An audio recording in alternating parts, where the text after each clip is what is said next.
ಗೌರಿ ಕಲ್ಯಾಣ ಇವತ್ತಿನ ಸಂಚಿಕೆಯಲ್ಲಿ ಏನಾಗುತ್ತೆ ಅಂತ ನೋಡೋಣ.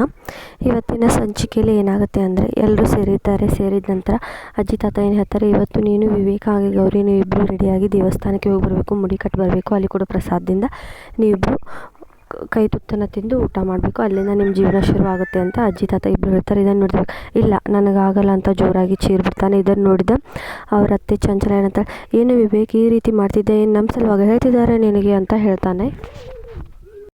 ಇಲ್ಲ ನನಗೆ ದೇವಸ್ಥಾನಕ್ಕೆ ಬರೋಕ್ಕಾಗಲ್ಲ ಅಂತ ವಿವೇಕ್ ಹೇಳ್ತಾನೆ.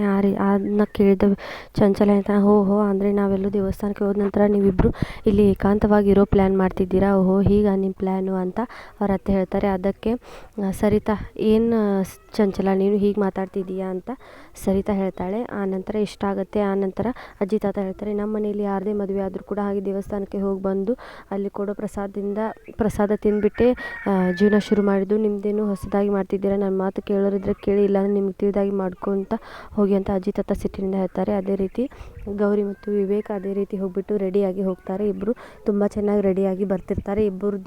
ಒಬ್ರಿಗೊಬ್ರದ್ದು ಸೀರೆಗೆ ಮತ್ತು ಅವರ ಸೀರೆಗೆ ಶಾಲೆಗೆ ಕಟ್ಟಿರ್ತಾರೆ. ಅವರಿಬ್ಬರು ಹಾಗೆ ದೇವಸ್ಥಾನ ಪ್ರದಕ್ಷಿಣೆ ಆಗ್ತಿರ್ತಾರೆ. ಆಗ ವಿವೇಕ್ ಜೋರಾಗಿ ಎಳಿತಾನೆ. ಆಗ ಗೌರಿ ಕೆಳಗಡೆ ಬಿದ್ದೋಗ್ತಾಳೆ. ಆಗ ಅಜ್ಜಿ ತಾತ ಬಂದುಬಿಟ್ಟು ಅವಳಿಗೆ ನಡೆಯೋಕ್ಕಾಗಲ್ಲ, ಅವಳನ್ನ ಎತ್ಕೊಂಡು ಪ್ರದಕ್ಷಿಣೆ ಹಾಕು ಅಂತ ಹೇಳ್ತಾರೆ. ಇಷ್ಟ ಆಗುತ್ತೆ.